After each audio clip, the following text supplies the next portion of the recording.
If you're like me and you get one of these glass bird feeders in hopes that you and your cat would get to enjoy seeing them come up close and personal, but no one stopped by, well, keep on watching because we're going to be trying to transform this to make it less reflective, which from what I've read is the main issue with these. So let's get into it. The first thing we're going to do is going to be to wash it so that it's nice and clean, and what we're going to be using on it adheres to it perfectly well. I'm using this premium latex paint to try to use as a primer, because when I tried using just the acrylics, just regular acrylics, it did not adhere to the plastics. But I was given this specific paint as it was just like a freebie I got when I picked up a bench that we have outside for the stray and feral kitties to hang out in. I'm going to just keep on coating it, and I am keeping the lid closed just for kitty safety. I'm trying not to get too much of it in the rim, so I'm just wiping it away with my fingers. I'm only going to paint the bottom section and here at the top, just because if any birds come, I do want my cat to be able to see them come in. So I'm going to do one more coat before I try to add the acrylic paint. After I let it dry for a little bit, now I'm going to try and paint some and see if acrylic will actually go on this latex paint. So the paint is adhering, I mean, at least it's sticking to the latex paint. Definitely can't say that it's going to be super dark, but for the sake of the project, this will actually work. I'm just trying to blend it in. I am painting horizontally and vertically and trying to see what kind of allows the paint to stick better. And I think that this, trying to do it horizontally, is working out so that it looks a little bit more even and a little bit rustic. For the top, I'm just putting as much paint as I can on it and then just doing very small dabs so that I don't pick up the paint, but it does get brown. The first coat dried out, and now we're going to do a second coat of the brown. And now, since we already had acrylics at the bottom, then it is adhering a lot better. Oh, and I also did more of the brown because I'm mixing white with the brown. But in this mix, instead of doing like 50-50 of each, I did more like 75% brown and 25% white. I probably could have gone without mixing it, but I really don't want this to end up being too dark, so I think it will look weird. But another option that I think would be interesting to try would be to mix the latex white paint with the brown. Like, I wonder how those two different types of paints would match up.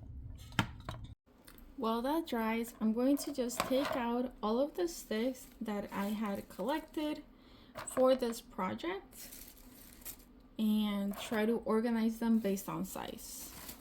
And as I was collecting all of these sticks originally, what I did is that I brought out the birdhouse with me, and then I started just cutting and grabbing based on the length of where I thought I would need it.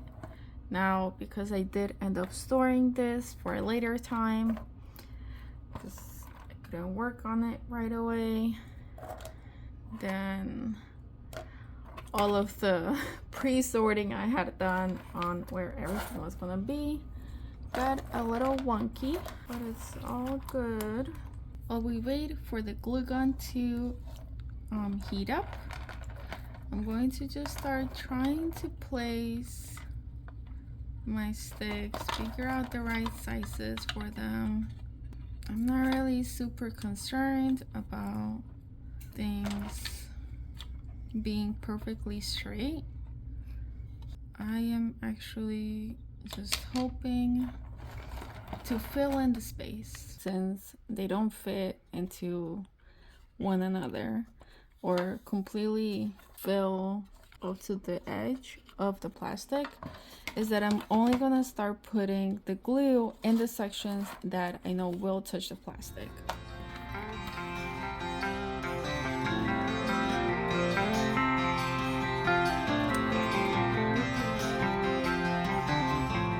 Now that I have this front part looking how I want it, just super rustic and fun, I'm going to add a little bit more glue from the bottom.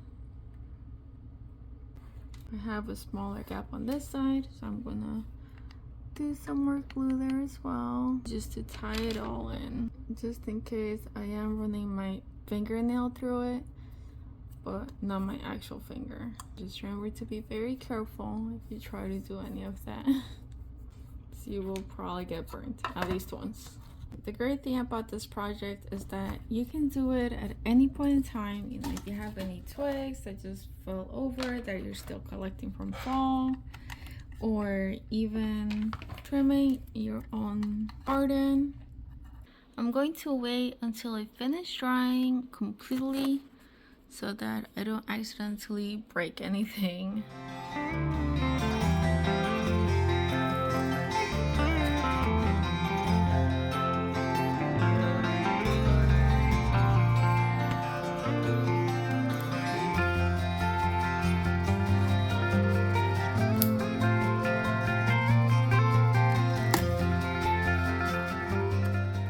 Now that we have the roof, I made sure to put it against something flat to just ensure that it will work against the window. And now I'm gonna start working on the sides, and I'm going to use other smaller pieces to match it up.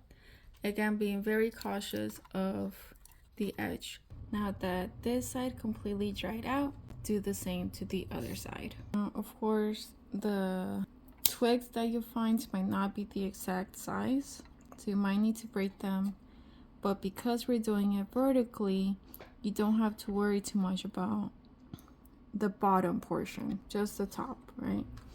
Just to leave them space to look through. In this section, everything was very straight, and I love little things like these that like pop out.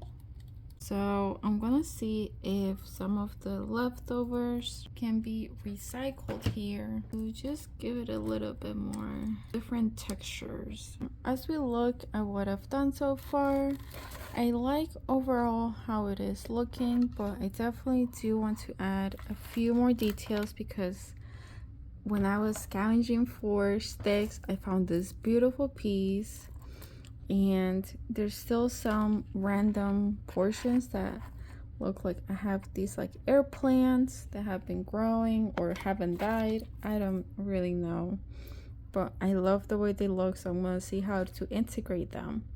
Like really, as you're doing your project, if you do this as well, just have fun with it. Nature is all types of special, so we should take advantage of it. Just remember to be patient with yourself. It's going to look really pretty. Hopefully birds use it, but if not, at least you know that it looks beautiful and you've put plenty of love into it. Now that I'm nearing the end, I'm using other twigs to try to help all the pieces glue to each other. Keep in mind that hot glue and outside sun is a hit or miss depending on how strong your sun is and the location. And as you're getting those last details, remember to just add the glue from the back towards the front so that nobody can see it. Well, except you and your cat. So now that I finished decorating the house, I'm going to flip it to the back side and put my little suction cups. So to prepare it to go up on the window, the best way to get any of these suction cups to adhere is to add some water onto it. You can just wet your finger. It doesn't need to be a whole bunch. Just wet it enough so that it stays wet. And then once you have it where you want it to go, then you would just press it down. And if you'd also like to create this beautiful cat face for your garden, then watch this video right here.